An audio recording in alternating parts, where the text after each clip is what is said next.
Hello and welcome to Vlogmas Day 2 out of 12. Yeah. I guess I really don't know what Christmas is all about.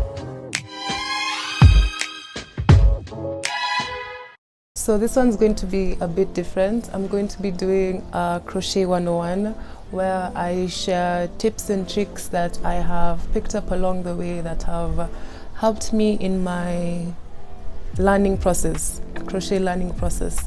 Yeah, but before that, I'll just give a bit of a backstory of how I started and how I got into crochet and what crochet has brought to me, because I feel like it's quite a therapeutic process. So in turn, I've also gotten so much from it. Anyway, I ramble too much. Let me just start. As I'm doing that, I'll be making this bag here and there. I'm using this t-shirt yarn in this pink color. Very cute. I love it so much. I don't know why I just started liking colors all of a sudden, but I do. So how I started crocheting? Well, it all started back in, anyway, I'm being too dramatic. It was back in, I think around 2017 when I had joined uni for the first time, of course. And I was living with my brother, and that was the first time that I'd ever stayed outside of home. So everything was so foreign to me. It almost felt like a shock because I feel like I was very overwhelmed by everything that was happening, that I didn't know what to do but just cry. So every time like I'd come back from school, I'd just sit down in my room and cry because I was like, what just happened? Like, what is happening? It felt, I don't know, it was a shock. Just the whole transition, it was a very big shock to me. So yeah, then I think when I used to go home, I'd be watching a lot of YouTube videos, and I don't know how I came across crochet. I think I just saw someone making a beanie and I thought, I'm sure I can make that. Like, I was so delusional that I thought, I am so sure I can make that just by watching that video. So after watching a few videos, I was like, okay, you know what, I will actually try and get this supply. So I told my mom that I wanted to start crocheting, and she was like, okay, what do you need? So I went and researched and tried to look for all these things and where they can be found locally, and she went and got them, and that's how I started crocheting. And here we are, almost 5, 6, 7, please excuse my math, I am not a math student, but all those years later, here we are still crocheting.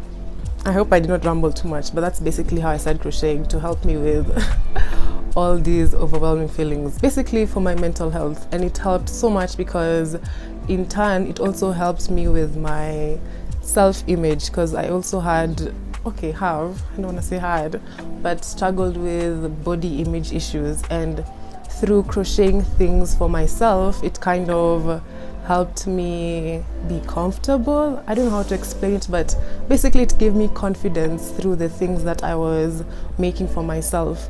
Oh, and also being a very tall person with very long limbs, it's very hard for me to find clothes that fit. So also clothes have always just been something I'm not too interested in full stop. So also crochet helped me be more expressive. Please don't tell me those are my notes.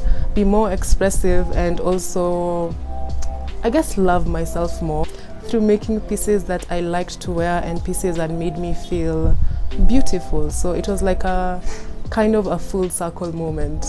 Yeah, now over to the tips and tricks. I'm so awkward, but you know what? That is basically how I am in real life. So what you see is what you get. Moving on to the tips and the tricks. So for the first thing so let me just start this and be like, tip number 1, So for the first tip is to learn the basics. Make sure that you don't skip over and try to do advanced things before you learn the basics, because the basics are the same things that are going to be used in advanced patterns, just in combination with each other. So learning the basics is very key to progressing, I would say. So like, for example, with the basics, this is basically the starting chains, slip knots, single crochets, double crochets, the basic concepts of crocheting, maybe how to hold your hook or tension, gauges, swatches. Learning all these things will give you a very good idea of the whole concept of crochet and how different. Okay, just making sure the microphone is plugged in. Before I was rudely interrupted by my lack of storage. I was saying that learning the basic concepts such as the basic stitches, like the single crochet, double crochet, half double crochet, slip stitch, yeah, things like that will help you understand now the more advanced things that you will learn as you keep going. For example, you can learn why you need to have a gauge for your work whenever you're following a tutorial, or to make a swatch to know how your tension is like, to see maybe if you need to change your hook size because your hook may be too big or too small. You see, learning the basics will make you easily understand such concepts, and you will see as you keep progressing, it will become now a natural thing. You won't have to keep researching as you start learning at the beginning. The next thing I would say is to do a lot of practicing and research, because sometimes you may not find the exact tutorial or the exact pattern that you would like to make, and therefore that doesn't mean that you can't make this piece that you want to make. That basically means that you need to look at this piece that you're trying to make, try and find out what stitches are being used, maybe how was this piece worked up. Did they work from the bottom up? Did they work it as a raglan? Did they work it in different panels? Then that helps you understand where to start from this design you want to make. And also in doing research, you'll find that you will learn more as you go. Like maybe, for example, you're trying to find out how someone did a certain stitch to maybe look like a knit stitch, then you'll find that you will learn a whole new stitch in the process. So doing a lot of practice and research also helps you grow your skills. Yeah. I'm so awkward. I don't think I can ever be a teacher, because at the end of every point I will forget I'm teaching, and yeah. Another tip I would say is make use of all these tools and free resources like Pinterest, Google. Some people have free patterns on Ribbler, on Ravelry, your inspirations. Like there's so many resources out there right now, even TikTok. There's so many places where you will find people either teaching how to crochet or teaching different ways to build up your work.